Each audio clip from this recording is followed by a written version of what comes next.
நம்ம இப்போ இருக்கிற இடம் அம்பத்தூர். அம்பத்தூர் உள்ள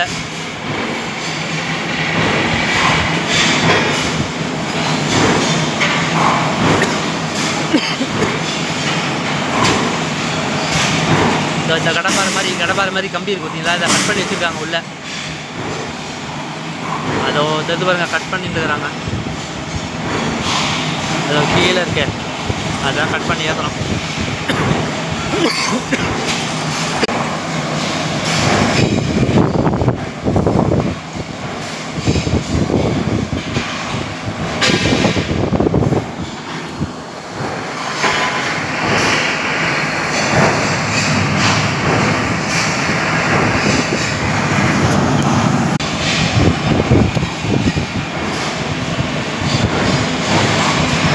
ஏற்றணும், ஒரு 1.5 டன்னு ஏற்றின்னு போனோம் கீழ்கடலைக்கு. எப்படியோ இங்கேயே ஒரு 1 ஹவர் ஆகிடும் சொல்கிறாங்க. மணி இப்போயே 4:45, இங்கே ஒரு 5:45, 6 போகிறதுக்கு ஒரு 7 மணி ஆகிடும் வீட்டுக்கு போகிறதுக்கு.